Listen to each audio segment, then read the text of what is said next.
Et bonsoir à toutes et à tous. Merci d'être venus chez Carib ce soir, juste avant l'averse, donc même pendant l'averse pour les plus courageuses et les plus courageux. On est très heureux d'accueillir Joël Casséus ce soir.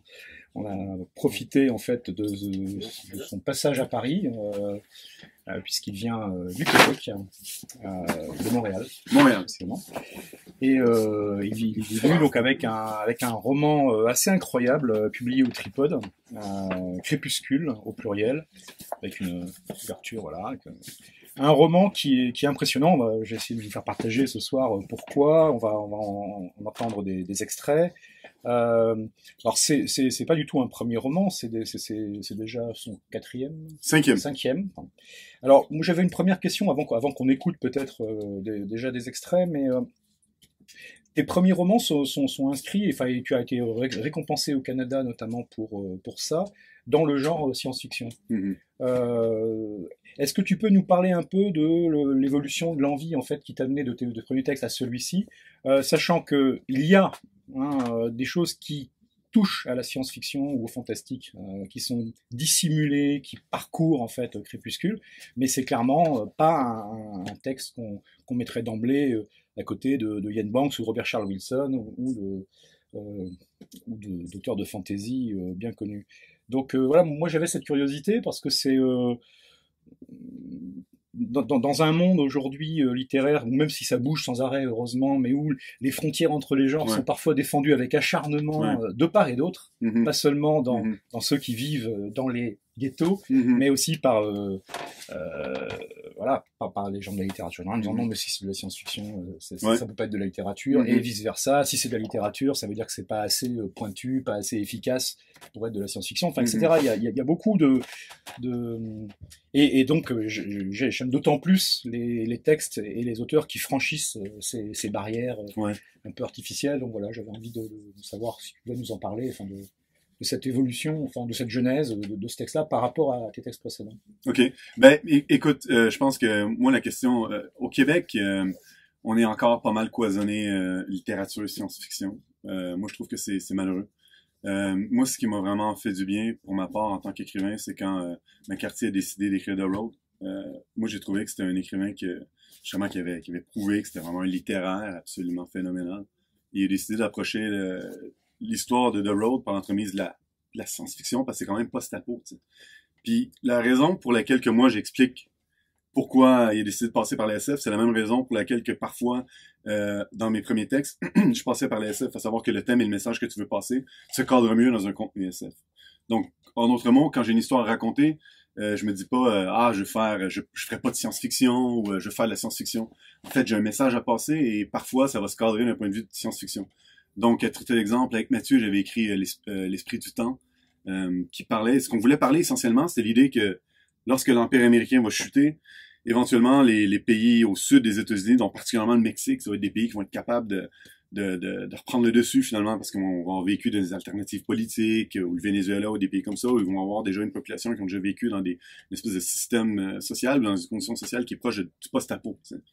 Et en voulant passer ce message-là, si on voulait pas passer par l'entremise de l'essai, la façon la plus simple, c'était vraiment de mettre en scène des personnages qui vivent aux États-Unis de façon post-apocalyptique et puis qui se rendent au Mexique dans une espèce de quête pour retrouver finalement une société qui pourrait vivre après la chute de l'Empire américain.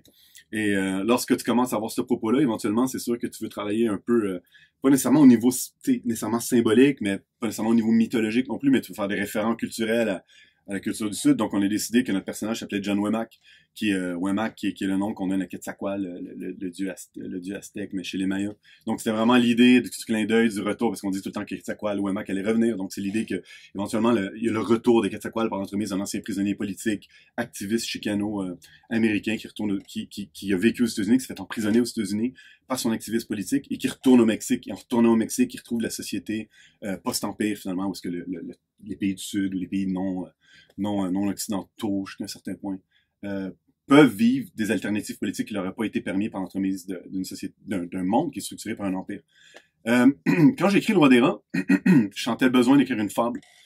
Parce que je vis dans un quartier qui est assez populaire, parce qu'il y a des gens qui sont super pauvres. Et parallèlement à ça, j'ai terminé un doctorat en sociologie, puis je m'intéresse essentiellement à la sociologie du racisme. Et au Moyen-Âge, il y avait figure des cagots, des cagots, donc une espèce d'individus qu'on disait que c'est une race à part, qui portait une patte de chèvre et qui était ségrégée, qu'on disait qu'il y avait une physiologie différente, etc., etc., ils pouvaient juste travailler le bois, etc. Et c'est sûr que c'est intéressant d'un point de vue de sociologie du racisme parce que c'est vraiment une espèce d'anachronisme. Parce qu'au Moyen-Âge, le racisme, dans l'acceptation moderne, n'existait pas. Et c'était une forme de racisme ou une minorité racisée qu'il était pour des questions de classe sociale, parce qu'il était tenu dans un marché, dans des professions qui étaient jugées comme étant des professions peu honorables. Et lorsque j'habitais dans le quartier où est-ce que j'habite en ce moment, je me suis posé l'hypothèse sociologique, est-ce que les gens qui habitent dans mon quartier qui sont hyper pauvres, puis qu'on voit que la pauvreté se passe de génération en génération, qui est comme une espèce de situation décrottable de pauvreté extrême relatif au Canada puis au Québec, où est-ce que je vis, est-ce qu'on pourrait pas dire que c'est un peu le retour de la figure du cagot? Et donc, j'ai décidé d'explorer le retour de la figure du cagot au lieu de l'approcher d'un point de vue de la sociologie du racisme, d'un point de vue de l'essai, ben, je l'ai approché d'un point de vue de la fable. Et en approchant du point de vue de la fable, en fait, je parle du quartier que j'habite, mais je fais des trucs subversifs où ce que je parle que c'est l'idée que c'est une femme qui est cagot, puis qu'un jour elle décide qu'elle veut travailler pour une entreprise, pour une compagnie qui se trouve au milieu d'un monde concentrique. Et quand elle arrive à la compagnie, elle se rend compte que finalement, il n'y a pas grand-chose, finalement, qu'elle peut déjà vivre dans les déchets comme une cagot, parce qu'éventuellement, le monde qui génère des déchets, c'est ce monde-là qui va disparaître. Et le monde qui sont capables de vivre dans les déchets de notre monde, dans les déchets d'un monde qui font juste produire des trucs superfétatoires et faire de la pollution, éventuellement, c'est ces gens-là qui vivent dans ce vers quoi on tend vers une humanité. Donc, c'est vraiment la figure de la fable, de savoir que l'ironie, finalement, c'est que la personne qui voulait atteindre un statut social plus élevé, il peut pas le gagner parce qu'éventuellement, le roi est nu, il y a rien au milieu. Donc, c'est tout le temps le propos qui m'amène au genre. Donc, je peux pas dire qu'il y a d'évolution qui m'a amené à Crépuscule. Je peux pas dire que ça a été réfléchi. Mais je peux dire, cependant, j'en parlais avec Frédéric, mon éditeur, tout à l'heure, que j'échappe pas, malgré tout, à la question de la fable. L'approche de la fable, on dirait que ça revient tout le temps dans mes écrits. Malheureusement, on peut pas nécessairement aller à contre-courant de ce vers quoi on est porté sur certaines choses. Et donc, conséquemment, ça me vient un peu... c'est comme une approche qui est un peu naturelle dans mon écriture. Donc, quand j'avais écrit Un monde nouveau, j'ai décidé d'écrire un livre qui est tout à fait... qui s'incarne dans le réel, tu vois. Donc, il y a le pont Jacques-Cartier, il y a toutes des références géographiques, culturelles qui sont très claires. Donc, c'est vraiment l'antithèse de Crépuscule. Mais j'ai décidé de passer par l'entremise du réalisme magique. Parce que c'est l'histoire d'un enfant que son père est suicide alors qu'il a juste 5 ans et qui essaie Là, on prend le personnage qui a environ 35 ans et il essaie d'expliquer la mort de son père et en essayant de comprendre la mort de son père, en fait, il se rend compte que c'est tout le monde magique de l'enfance qui a disparu avec le suicide de son propre père. Et donc, les flashbacks de sa propre enfance présente son père comme étant une entité démiurgique, un peu à la Bruno Schulz, un truc comme ça. Donc, éventuellement, j'ai pas dit, je vais écrire un livre de réalisme magique. J'ai dit, je vais parler du suicide lorsque quelqu'un se rappelle que son père s'est tué alors qu'il était enfant. Et quand t'es un enfant et ton père se tue, ben, c'est l'innocence et la magie de l'enfant qui disparaît. Et donc, conséquemment, c'était le choix logique de passer par le réalisme magique. Donc, c'est toujours de cette façon-là que j'opère et c'est la raison pour laquelle je suis peut-être un peu moins cloisonné que ça dans les genres littéraires.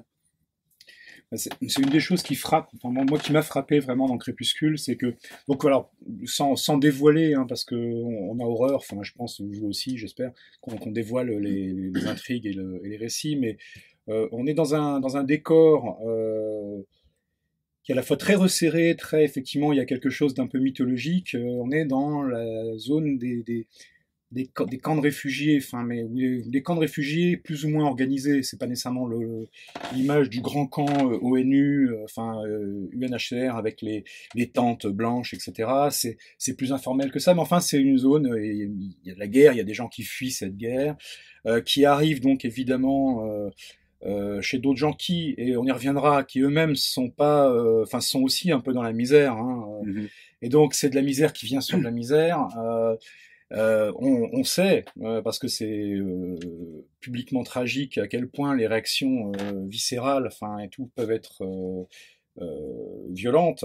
Et Crépuscule, en fait, part de choses très très très simples. C'est un soir, donc dans un de ces campements qui est à proximité, qui accueille des réfugiés. Donc les éléments, on les aura par petites touches de l'arrière-plan, mais il y a donc un couple dont la femme est enceinte qui arrive et qui sollicite ou qui espère un hébergement de fortune provisoire dans en fait un campement de roulotte. Et ce campement de roulotte, il est un peu particulier. Enfin, il a ses éléments, il a aussi ses routines. c'est ces personnages, et on y entre en fait par les réactions de différents personnages et par les enfants en fait, les enfants qui sont là, les enfants à venir, les enfants déjà présents et qui tout le monde en fait est dans une espèce d'économie de subsistance, de survie. Donc l'endroit majeur, c'est ce qui s'appelle le dépensier. On y reviendra, mais qui est un endroit qui vit notamment, alors qui fournit effectivement alcool et un peu d'épicerie à tout le monde dans l'endroit, mais qui vit avant tout des militaires des camps voisins qui font des bordées et qui viennent y dépenser d'un seul coup en fin de mois des éléments de solde. Enfin, il y a des choses un peu plus sombres encore que tout ça qui sont derrière.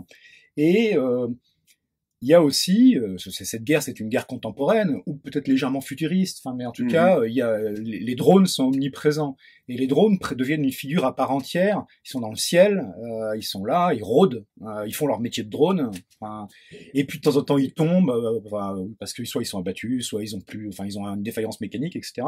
Donc un peu partout, il y a des drones qui traînent, et un des ressorts économiques de cet endroit, c'est aussi de ferrailler, en fait, les bouts de drones ou de trucs trompes, et puis de les revendre au prix du métal de masse en espérant parfois tomber sur un truc un petit peu plus valorisé.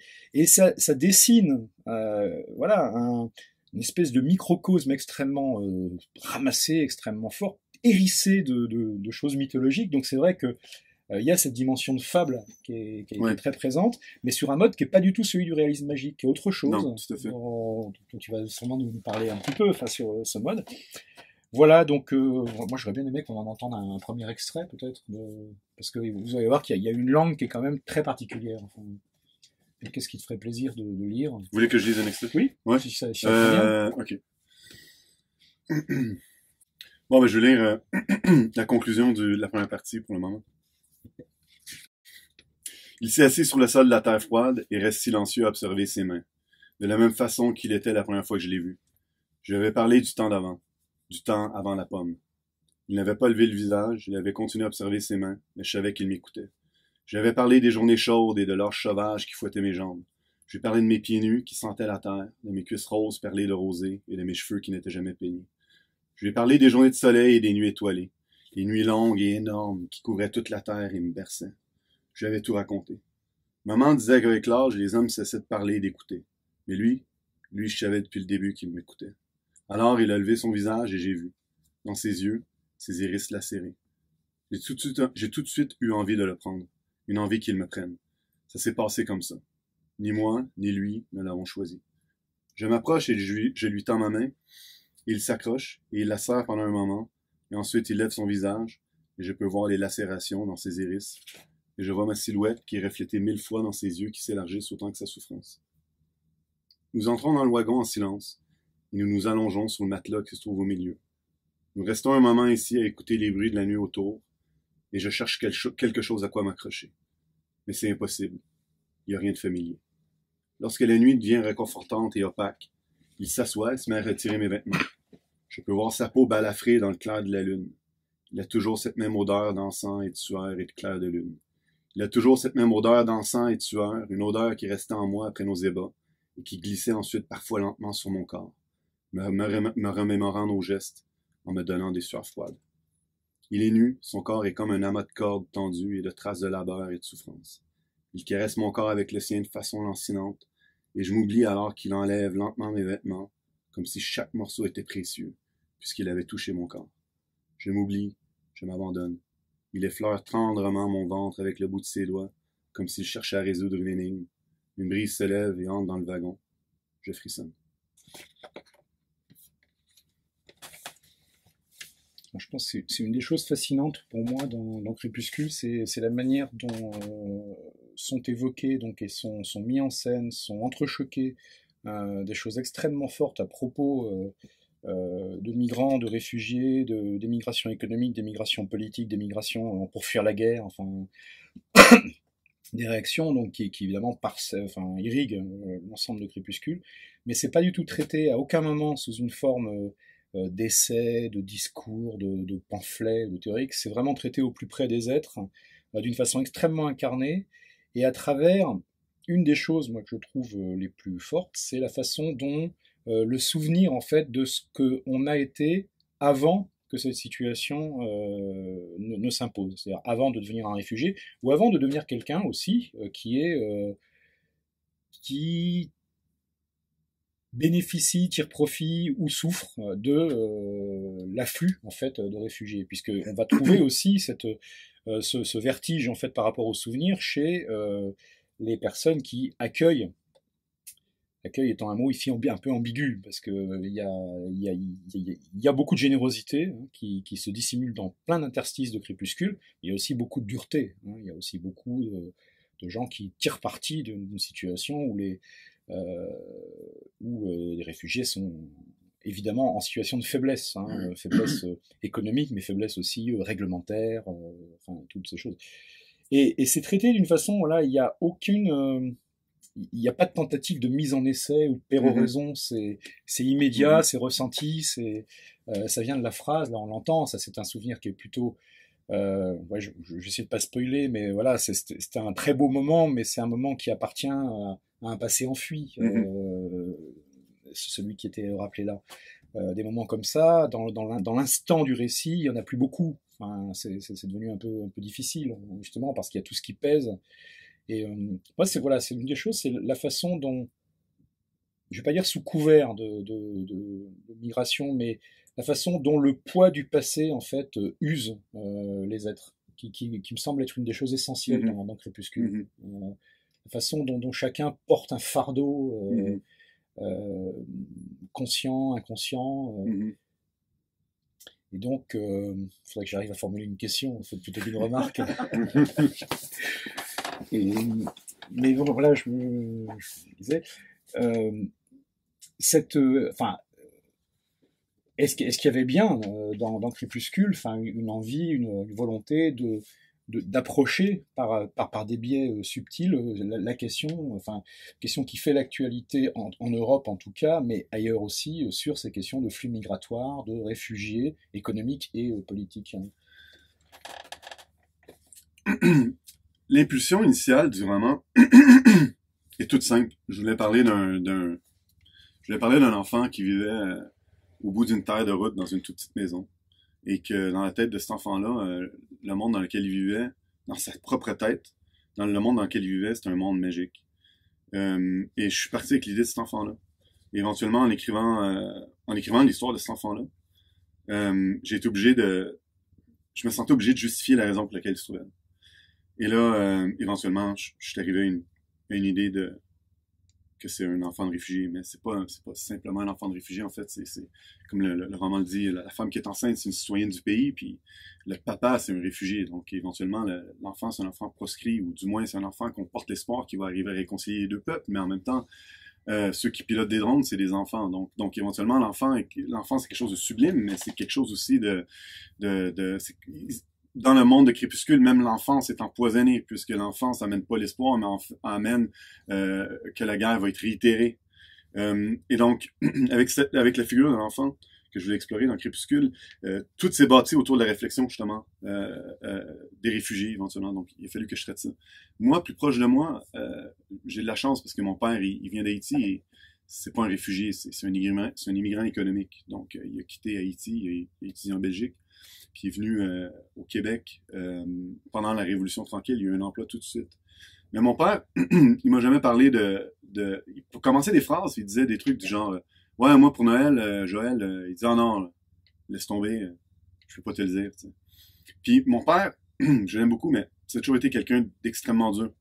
Tu vois ce que je veux dire? Et je comprenais que mon père, il était pas dur parce que c'était quelqu'un. Mon père est pas dur, il est encore en vie. Dieu merci. Mon père est pas dur parce que c'est quelqu'un de méchant. Mon père, c'est dur parce qu'il a fallu qu'il s'endurcisse. Mon père, il est dur parce que quand il voyait moi, quand j'ai grandi au Québec, avec toutes les opportunités que j'ai eues, en fait, il y a quelque chose qu'il trouvait. Il était content pour moi, mais il pensait à tous ceux qui avaient laissé, les enfants qu'il a laissés, puis les enfants qui ont dû être sacrifiés quand il a quitté son pays. Puis il se disait que finalement, il se posait tout le temps la question, il disait, ouais, pourquoi moi? T'sais? En fait, c'est la question qui hante encore mon père. Pourquoi moi? T'sais? Et éventuellement, je me suis dit que la question qui m'approche, qui est dans ma filiation, moi, à savoir mon père qui est dur, qui aimerait être quelqu'un de plus tendre, mais qui est incapable de l'être, parce que c'est la limite de ce qu'il peut être, parce qu'il porte l'histoire, puis l'état de sa propre société en lui, et qu'il limite, et qu'il y a bien des gens qui le comprennent pas, parce qu'ils disent que c'est quelqu'un qui est dur, tout simplement parce qu'il est dur, parce que c'est un emmerdeur, mais c'est pas vrai. Et je pense que moi, en tant que sociologue et en tant qu'écrivain, ce qui m'intéresse, c'est l'empathie, c'est de faire vivre quelque chose que des gens qu'on vit pas la même expérience qu'eux, qu'on est capable de partager une forme d'empathie. Ferlinghetti disait qu'un poème, c'est souvent la chose la plus proche entre deux êtres humains. T'sais. Moi, je pense que la littérature peut être quelque chose de plus proche au niveau de l'étrangeté, c'est entre l'étrangeté familier. Et donc, c'est la raison pour laquelle que j'ai décidé d'écrire le roman sans avoir de nom de roman, de nom de personnage, de nom de lieu ou de temps. Parce que ce qui se passe à ces gens-là, qui sont des réfugiés dans le roman, ben, ça se passe à d'autres niveaux pour d'autres personnes. Et ça pourrait peut-être nous arriver aussi. Tu vois ce que je veux dire? Donc, l'étranger doit devenir familier. Donc, éventuellement, c'est sûr que aussi, ce qui est arrivé, c'est que ce roman-là, je le dédie à un ami à moi que, malheureusement, sa famille vivait à Alep. Et son jeune cousin, quand la guerre civile a débuté, il a dû faire son service militaire. Puis il n'y a plus de nouvelles de lui. Donc, quand je vois mon ami, tu sais, puis qu'il a l'air déprimé, ben, tout d'un coup, moi, ce qui m'embête dans la vie, ben, c'est super superficiel et pas important. Mais en même temps, s'il essaie de le communiquer, il y a une espèce de niveau d'incommunicable dans la souffrance qu'il ressent ou dans le doute. Et c'est quelque chose qui est malheureusement trop commun. Et donc, c'est la raison pour laquelle que j'ai décidé d'approcher l'histoire de ce point de vue-là. Je trouve que c'est une des grandes magies de Crépuscule, c'est que voilà, pour parler de, enfin pour approcher, pour trouver des points d'entrée en fait, justement sur des thèmes qui sont éminemment forts, durs et tragiques. Hein, il y a zéro misérabilisme, c'est-à-dire Ouais. que il y a vraiment à aucun moment de battre du tambour et d'appel à la compassion et tout. T'as fait ça d'une façon qui est à la fois et qui est pas clinique, enfin qui est très très précise au point de vue de la langue, mais qui passe effectivement par les tentatives, d'une certaine façon, de rester humain, d'avoir encore, pour les uns ou pour les autres, quelle que soit leur situation, d'avoir encore des bribes d'humanité, alors que tout pousse à ce que ça disparaisse. Enfin, qu'il y a comme une espèce de chape qui s'insinue partout, et qu'on va retrouver dans des scènes. Enfin, il y a des scènes, voilà, sans trop dévoiler, mais qui sont fabuleuses, quand on a les pensées qui viennent à un personnage quand il voit en fait des gamins en train de ramasser de la ferraille. Ces pensées sont extraordinairement ambiguës, enfin, parce qu'il y a l'empathie qu'on peut avoir pour simplement des enfants en train de, à la fois de jouer, de contribuer en fait au sauvetage de la famille en amenant un petit complément de revenu. Enfin, donc des gamins qui sont en train de bosser en fait. Puis ils bossent quand même comme des gamins, mais avec beaucoup de sérieux. Et l'adulte qui voit ça, en fait, ses pensées sont extraordinairement humaines, dans le sens où elles sont complètement partagées. Il y a de l'empathie, mais il y a aussi une détestation, il y a toutes sortes de choses qui s'agitent, parce que les personnages, c'est ça qui est fort. Et pourtant, c'est un roman qui est court, hein, c'est pas une fresque russe en 3 tomes. Hein, il y a une densité, tu vois, d'émotions qui à aucun moment cherche la larme facile ou le serrement de cœur.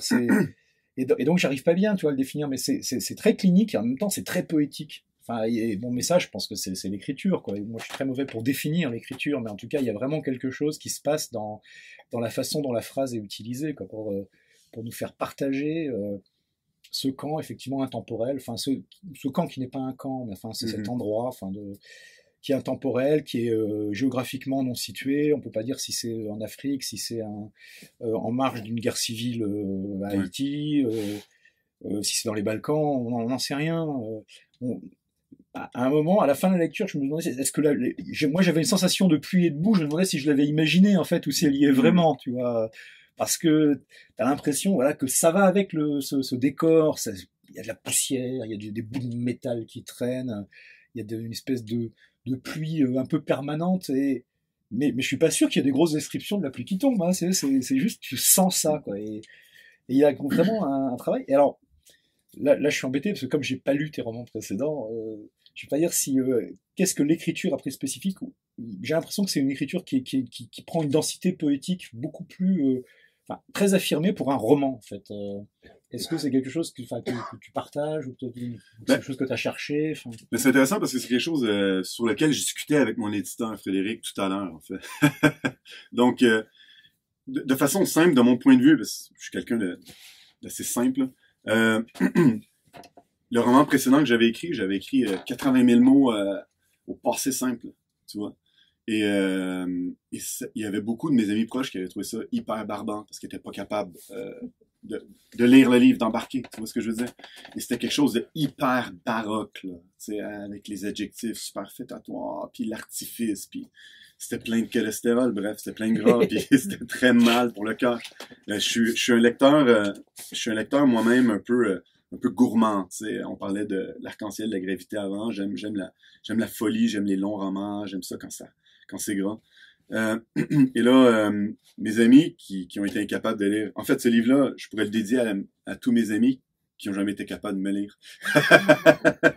Je me suis dit, ok, ben écoute, j'ai envie d'écrire un roman sur un enfant qui vit au bout d'une terre, dans une toute petite maison, c'est un petit enfant, et je vais pas écrire au passé simple, et je vais me tenir quand même au jeu, et je veux réduire l'artifice.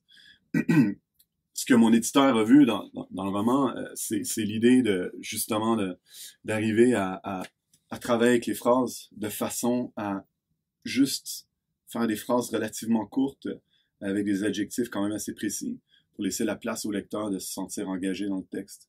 Et lui-même se trouver un espace, et d'où la poésie, d'où, comme on parlait préalablement, c'est vraiment pas une chape de plomb, est-ce que t'arrives, est-ce que finalement tout est hyper décrit, et toi t'es juste un spectateur, mais t'arrives dans le texte, et comme tu dis, ta remarque précédente est intéressante dans l'idée.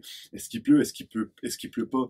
Mais ça, c'est vraiment le symptôme d'un roman que finalement, il te donne une ambiance et toi-même, tu y entres et toi-même, tu t'imagines qu'il y a de la pluie, qu'il y a de la boue. D'autres personnes vont s'imaginer des trucs d'une façon un peu différente. Tu vois ce que je veux dire? Donc, c'est un peu dans la parcimonie d'un langage qui est au présent, qui demeure assez simple, mais qui demeure assez, comment dire, assez intense dans l'émotion.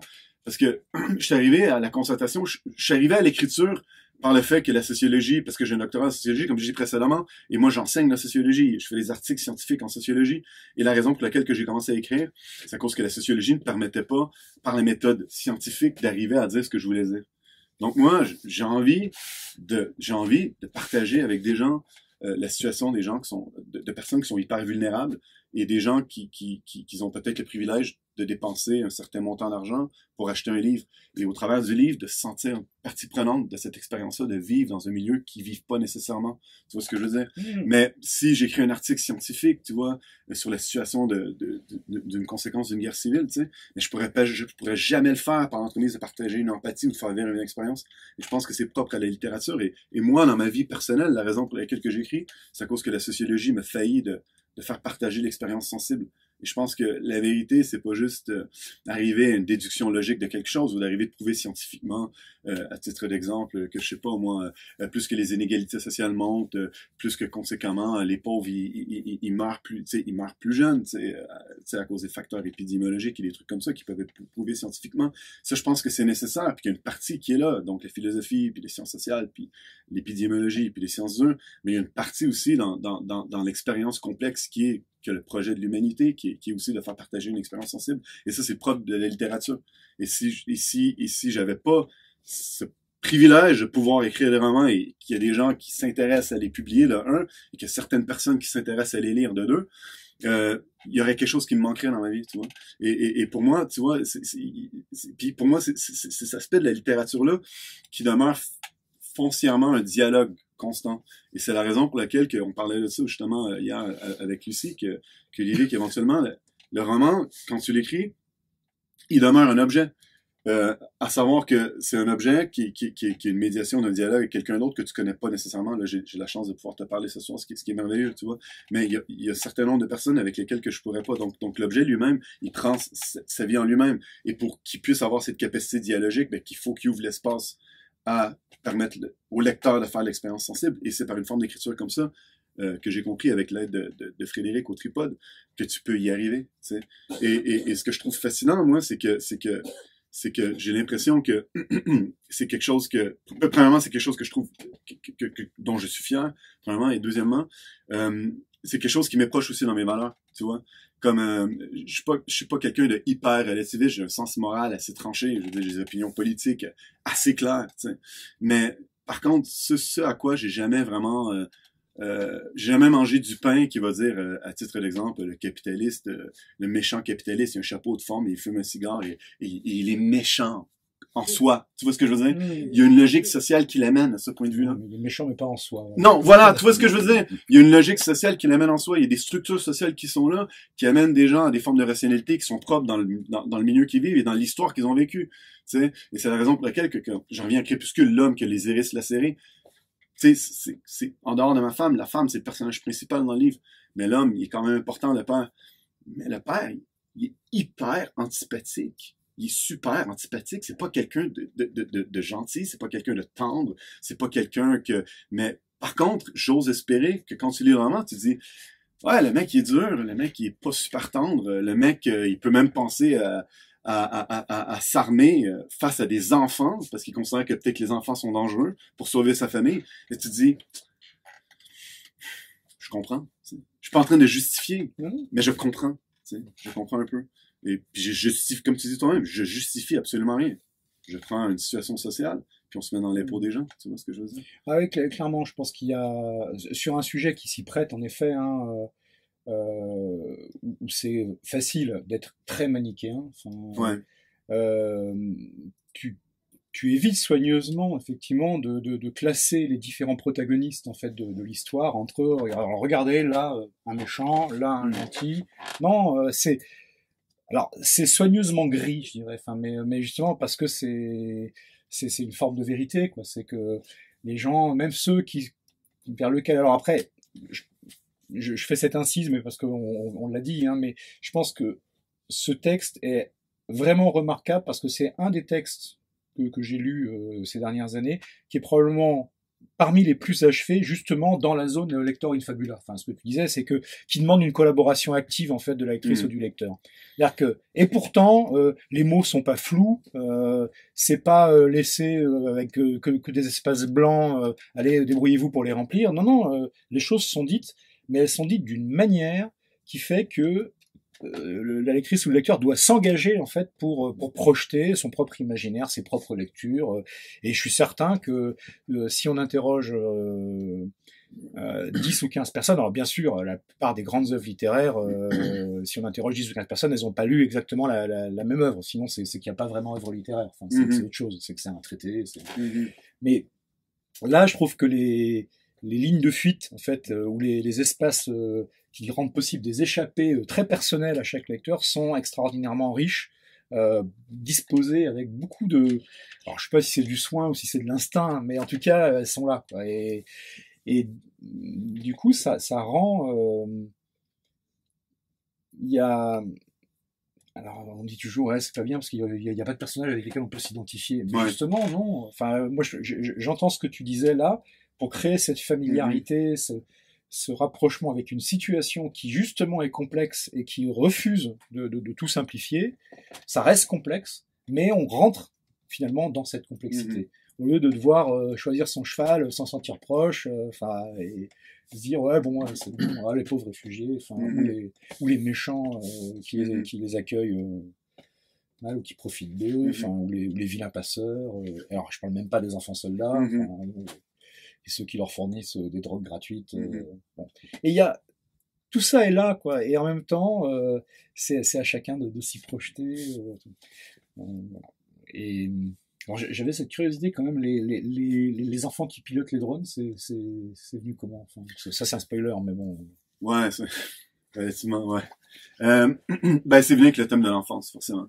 Puis, en fait, je pense que c'est vraiment l'élément narratif qui, selon moi, demeure l'extrême cruauté ambivalente et paradoxale du roman, finalement. Parce que t'arrives avec une femme enceinte, la femme enceinte arrive dans le bidonville, et là, tout d'un coup, les personnages sont quand même relativement méfiants face à elle, mais ils finissent par l'accueillir.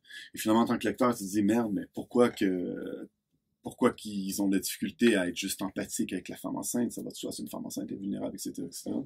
Et au travers du roman, tu te rends compte que ben, finalement, ben non, parce que les enfants eux-mêmes, ils deviennent pilotes de drone. Et ce qui est paradoxal avec la situation du couple, comme j'ai expliqué préalablement, c'est le fait que le papa est réfugié, mais la maman est citoyenne du pays, agresseur, donc conséquemment, l'enfant pourrait peut-être éventuellement devenir lui-même pilote de drone, mais ça, c'est pas dit dans le roman. La raison pour laquelle que les enfants sont pilotes de drone, justement, c'est pour, tu sais, pour moi, le fait que j'écris, c'est quelque chose que je considère comme étant un privilège absolument fantastique. Tu vois, c'est quelque chose pour moi que je me sens tellement privilégié que pour moi, c'est impossible de pas essayer de passer un message, tu vois. Alors pour moi, dans l'entremise de Crépuscule, ce que je montre, c'est que le monde est empoisonné, le monde s'en va vers une situation qui est pas désirable et qu'on peut... tu sais, il y a une chanson de Renaud qui dit... il dit, ils ont même réussi à pourrir la pluie. T'sais. Puis je trouvais cette remarque très bonne, puis il parle des pluies acides. Ben, dans Crépuscule, ils ont même fini...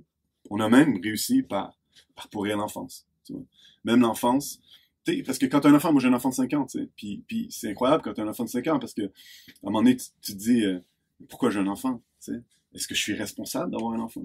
T'sais, est-ce que je suis cruel d'avoir mis au monde quelqu'un, considérant tous les dangers qui arrivent, que c'est plus facile pour nous de s'imaginer la fin de l'humanité que de s'imaginer une alternative qui va sauver l'humanité.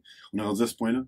On est rendu que, d'un point de vue de l'imaginaire collectif, on n'arrête pas de mettre en scène notre propre destruction, alors qu'on n'est même pas capable de mettre en scène ce qui va nous sauver. Donc, je me suis dit que je voulais passer un peu ce message-là, à savoir que même faire des enfants, finalement, William Burroughs avait dit, dans son roman... je pense que c'est Nova Express, il disait vivre et collaborer. T'sais. Juste le fait de vivre, c'est collaborer. Puis je me suis dit, bah écoute, on va le pousser. T'sais. Juste avoir des enfants, en fait, c'est collaborer. T'sais. Mais pourtant, je suis quelqu'un, j'ai un enfant moi-même. Je suis quelqu'un d'optimiste. Je suis quelqu'un qui a des convictions politiques. Je pense que l'humanité est capable de trucs complètement sublimes. T'sais. Et je pense qu'on a les capacités de sortir de nos propres erreurs qu'on a fait. Puis c'est Karl Marx qui le dit lui-même. Hein. L'humanité se pose des questions qu'elle peut résoudre elle-même. Parce que les raisons qui nous ont poussés dans ce miasme, c'est basé sur notre capacité agissante en tant qu'humanité. Et donc, conséquemment, on a la capacité d'en s'en sortir. T'sais. Donc, j'y crois malgré tout, t'sais. Mais j'ai l'impression que le cri d'alarme, il faut qu'il devienne de plus en plus radical et profond. Toujours dans l'empathie et dans l'art, finalement, et dans la poésie. Je trouve que c'est un des plus beaux paradoxes, en fait, de Crépuscule, et qui est vraiment rare. Hein. C'est que c'est un livre qui est à la fois, en effet, hein, terriblement pessimiste, puisque tu as vraiment l'impression que l'avidité, la haine, la méfiance, en fait, comme des espèces de métaux lourds, se sont infiltrés partout, en effet, enfin, dans l'enfance, mais partout, enfin, dans la vie, dans le quotidien, dans la façon, dans la relation amoureuse, dans le désir.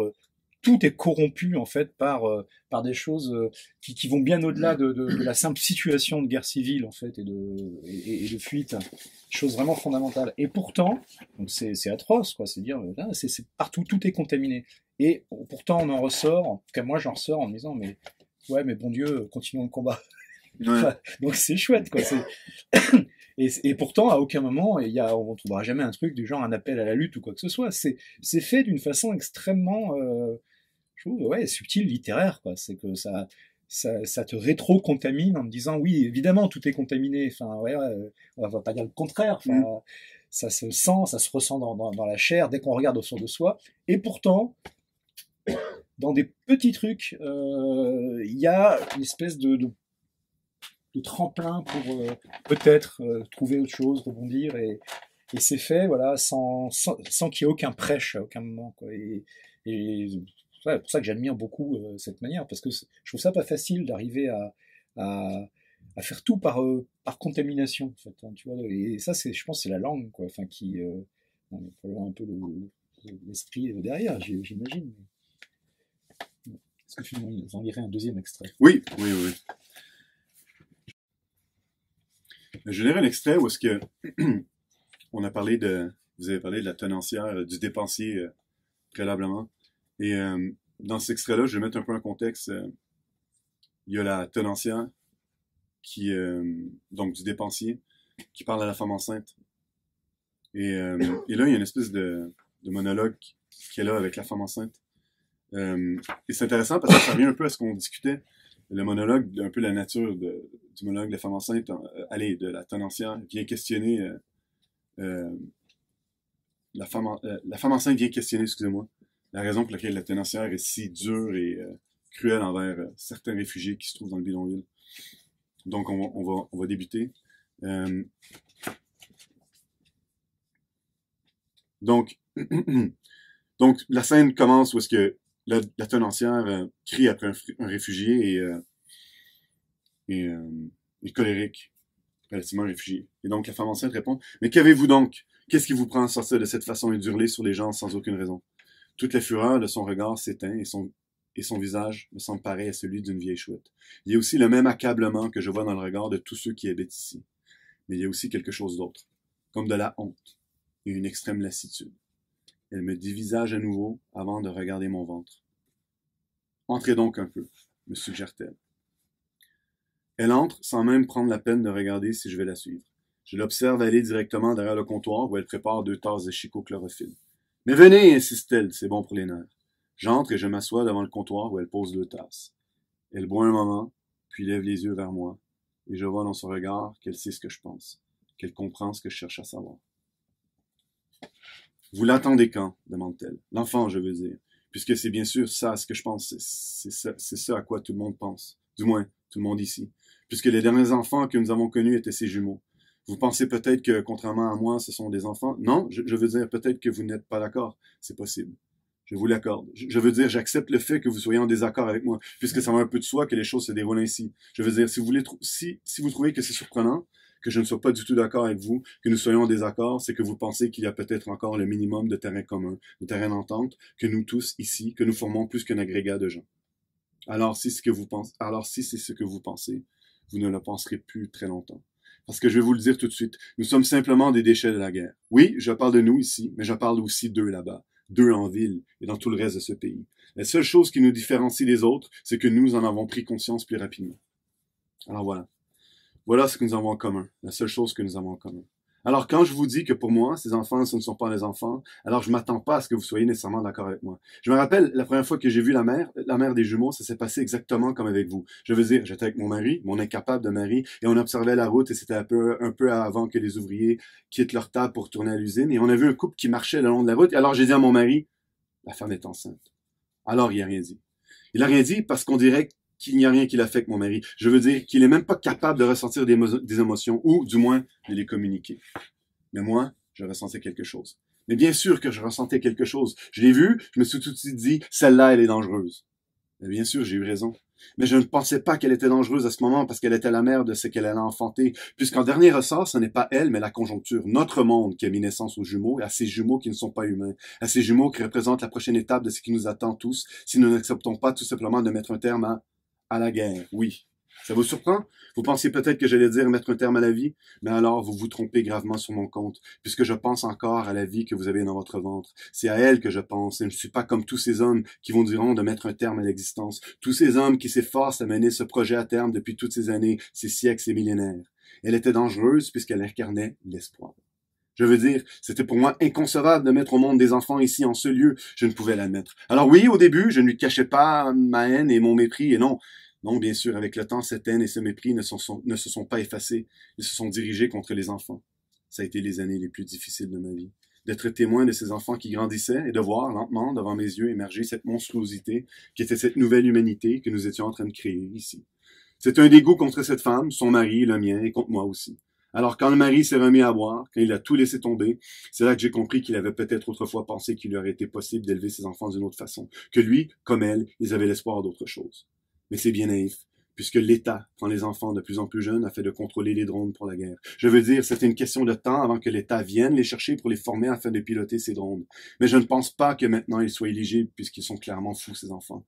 C'est peut-être ce qu'ils voulaient, et vous maintenant qui arrivez, je veux dire, qu'est-ce que vous pensez? Vous pensez que je n'y ai pas cru, moi aussi, ou du moins voulu y croire? Vous ne pouvez pas vous imaginer comment je lui demandais de me faire un enfant. J'avais besoin de quelque chose pour me faire continuer. Mais je sais maintenant que ce sont tous des lâches. Oui. Il n'y a peut-être jamais réellement cru que je comprends subitement. Il n'a peut-être jamais réellement cru en nous. Il a peut-être tout simplement suivi le rythme des vagues, qu'il a suivi le rythme des vagues et que l'étreinte finale n'était même pas de lui. Peut-être appartenait-elle au crépuscule et à la 8e vague. la vague bélier, celle dont la force est engendrée par les 7 vagues qui l'ont précédée. Tous des lâches, et vous le savez autant que moi. Vous le savez, mais vous refusez tout simplement de l'admettre, de le dire avec les mots. Je vous dis ça tout simplement parce que je veux que vous évitiez toute la souffrance par laquelle j'ai dû passer.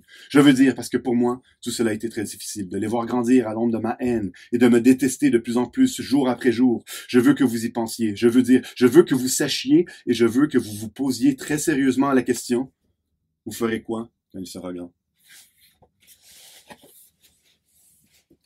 Ouais, c'est un des passages les plus extraordinaires du livre. Cette espèce de ce moment où la tenancière, enfin, à la fois pète les plombs et se lâche, quoi. Et puis d'un seul coup, il y a ce soliloque qui est à la fois presque halluciné, enfin, et en même temps complètement obsessionnel, et en même temps d'une lucidité, enfin, sur les choses qui est proprement terrifiante.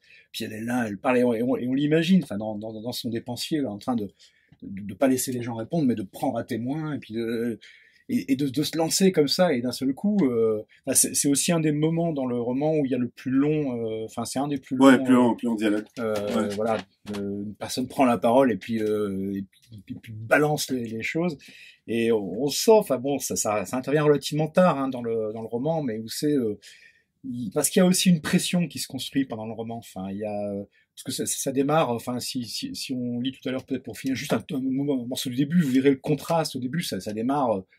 C'est tout gentiment, enfin, voilà, bon, ils arrivent, là, ouais, est-ce qu'on les accueille, est-ce qu'on les accueille pas, est-ce qu'on a de la place, ouais, putain, c'est une femme enceinte, bon, et on sent dans les interstices des phrases du début, tout un tas d'arrière-pensées qui sont là déjà, mais qui vont s'expliciter, qui vont remonter à la surface dans la suite, pour aboutir à, entre autres, parce que c'est pas l'une des seules, enfin c'est pas la seule explosion de sens en fait, qui vient fournir une clé d'interprétation, celle de la tenancière à tout ce qui se passe, quoi. Mais une clé d'interprétation qui est puissante, quoi. Et c'est par la tenancière du bar qui a un témoin de première importance de ce qui se passe justement. Enfin, et qui vend la mèche sur un certain nombre de choses.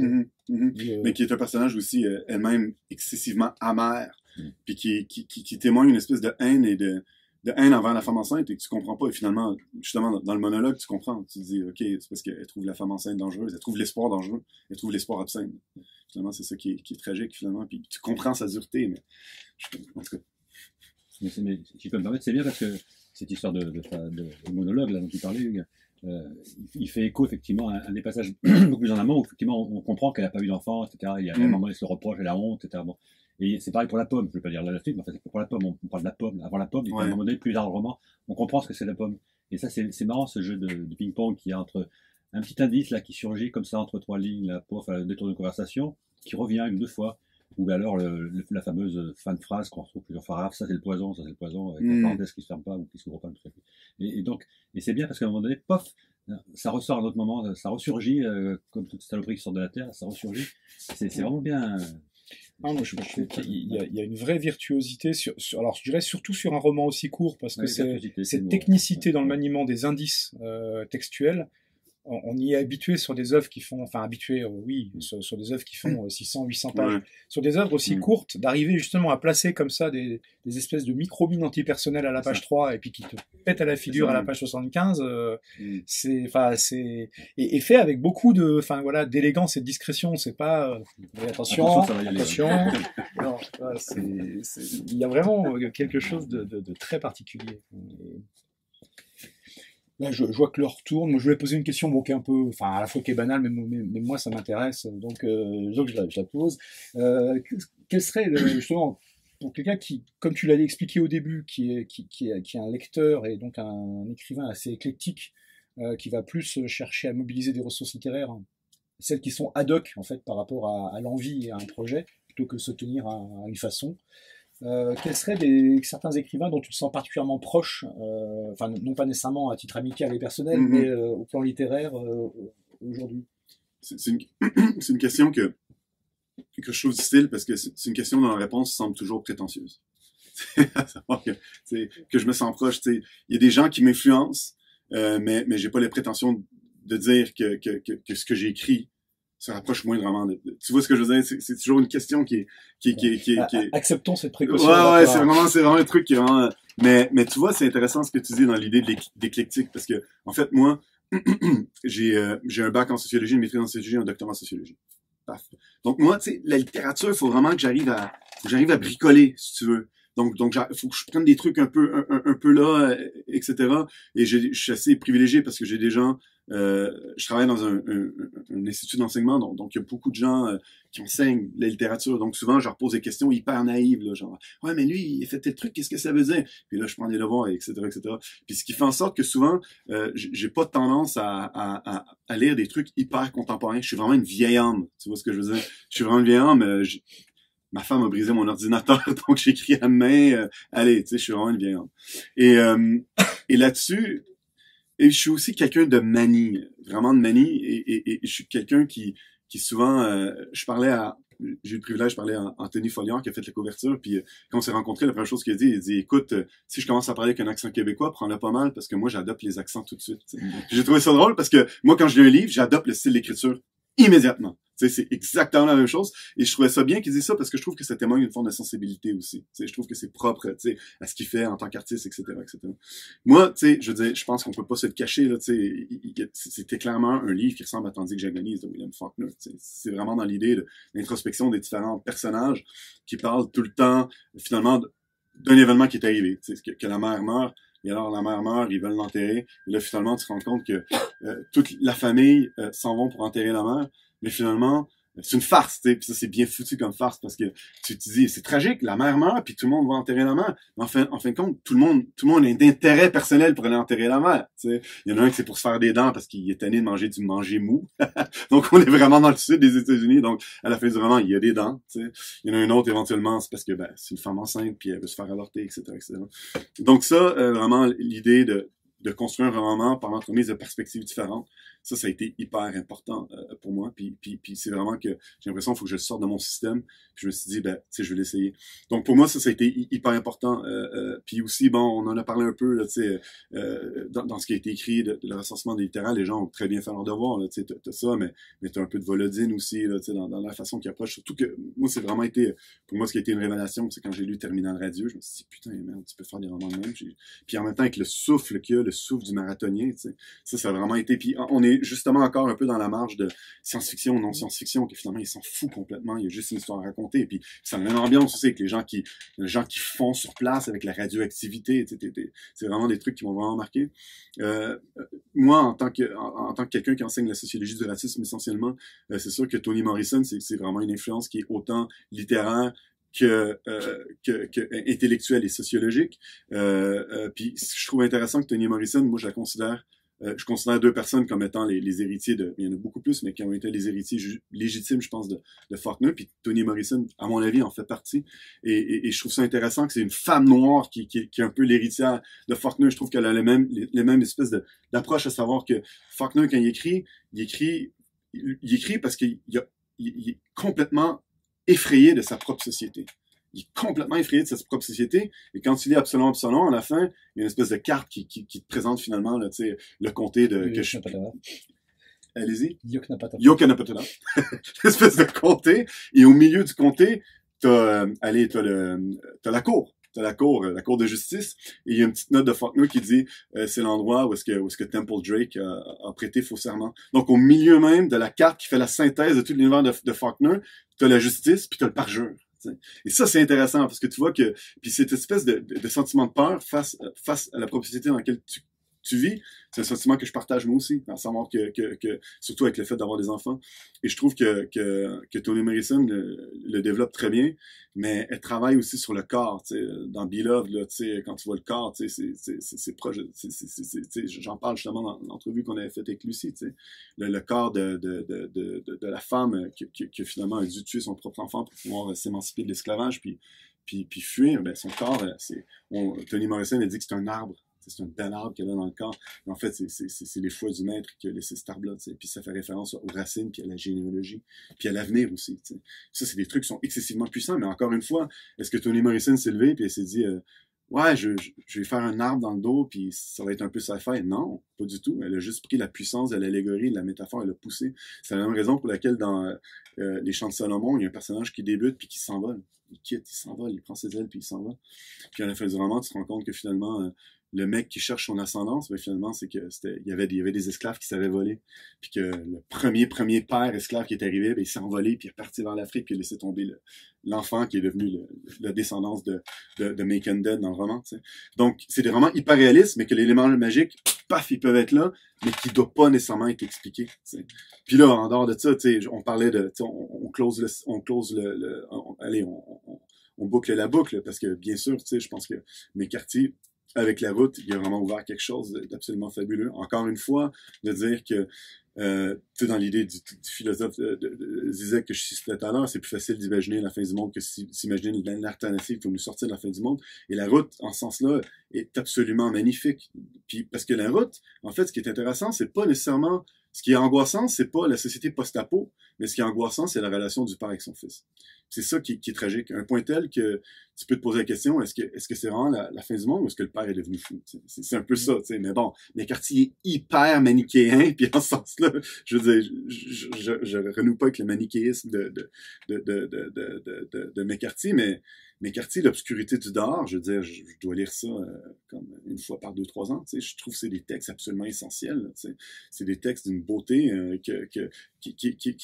en fait, c'est intéressant parce que la beauté de la prose rend, dans l'obscurité du dehors, qui est tout à fait réelle, pas du tout imaginaire ou sci-fi ou peu importe, mais la beauté de la prose rend les choses quasiment magiques, tu sais. Puis ce qui est intéressant, c'est que c'est sublime par le déchet puis la pauvreté, tu sais. Et t'arrives avec une espèce de description vraiment sublime, tu touches au sacré, tu sais. Puis je pense que McCarthy, c'est vraiment un écrivain qui est assez fondamental, je pense, là, dans la façon qu'il approche les thèmes, puis je pense que c'est quelqu'un qu'on n'a pas le choix d'être en dialogue en ce moment. Essentiellement, c'est vraiment avec ces gens-là que je joue en ce moment. Dernièrement, je m'intéresse un peu plus à la figure de l'enfer aussi, que je trouve... Il y a des éléments parallèles avec le post-apo, avec l'enfer, mais ce qui est intéressant avec l'enfer, c'est que en fait, l'enfer, c'est la post-apocalypse, mais c'est la post-apocalyptique qui ramène beaucoup plus la fin du monde relativement à nos actes, puis il y a des trucs, des trahisons qu'on a été induites, tu sais. Donc, au niveau de l'enfer, je m'intéresse aussi un peu à ça comme thème dernièrement. Vraiment, merci beaucoup. Enfin, je pense que, enfin, vous en êtes conscient. Si vous l'avez déjà lu, si vous l'avez pas encore lu, ce sera, j'espère, très bientôt. Moi, je pense que c'est un roman comme Crépuscule, c'est un roman qui peut très vite, avec un tout petit peu de chance, devenir un véritable classique, parce qu'il y a tous les ingrédients en fait pour un roman, voilà, qui a un condensé de puissance, qui propose énormément de choses, qui ouvre énormément d'échappées, et puis qui se garde en fait de mettre les notes de bas de page pour expliquer chaque allégorie. Enfin, c'est truffé d'une puissance allégorique extrêmement forte, mais en faisant confiance à la lectrice et au lecteur pour aller s'y projeter, pour aller construire à partir de ce bidonville qui est proposé, qui est peut-être boueux, enfin je sais pas, moi je le vois boueux, mais enfin bon, et donc c'est un roman qui est assez rare, et je pense qu'il y a un petit risque, c'est que comme effectivement c'est une situation qui est quand même pas super riante, c'est qu'on se laisse un petit peu au départ éventuellement inquiété par justement cette ambiance sombre et le pessimisme un peu radical qui l'habite. Moi, j'ai le sentiment que ça se surmonte très bien, et que la beauté de l'écriture, la façon dont ces personnages finalement sont très authentiques, très sincères, sont pas dans la dissimulation, même si eux-mêmes ils se connaissent pas. Enfin, ils sont là, ils ont leur ressenti et ils nous le font partager. Et donc, il y a effectivement une création de proximité très étonnante par rapport à des choses dont la plupart d'entre nous, en tout cas, en est assez éloigné. Enfin, il faut être honnête. Et sans que ça prenne du tout le biais du témoignage, du récit, du reportage, qui est autre chose. Et c'est vrai que je pense qu'il y a un côté, ce côté, enfin, qui est aussi, mais d'une façon différente, hein, la façon dont Antoine Volodine, au fil des années, mais en beaucoup plus de temps, et pas dans son quatrième ou cinquième roman, a su s'abstraire en fait de ce qui se fait, de ce qui se fait pas, pour faire simplement ce que lui pense qu'il faut faire. Et je trouve que c'est magnifique d'arriver à cette à cette force personnelle en fait d'écriture, qui en tout cas que moi j'admire vraiment. Et donc, pour finir sur une note un peu mercantile, je vous encourage bien entendu à l'acheter, à le faire dédicacer, à ne pas hésiter à en prendre plusieurs, hein, parce que c'est un livre qui s'offre facilement, qui est court, qui n'est pas effrayant, qui a plus une couverture vraiment magnifique, magnifique. Qui a résisté à l'envie de mettre une photo de bidonville. Et c'est superbe. Et je pense, c'est un livre marquant. Enfin, donc voilà, je sais pas si ceux qui l'ont lu parmi vous partagent cette opinion, mais moi, en tout cas, c'est un livre qui m'a marqué. Et donc, je remercie Lucie et Play d'avoir insisté en fait pour que je m'y plonge dès que possible dans ce livre, parce que vraiment, c'est une très très belle découverte. Mais je pense que son nom c'est Lucie Epple. Ouais. Non. Il y a des controverses. En tout cas, merci beaucoup. Non, Joël, merci beaucoup. Merci beaucoup.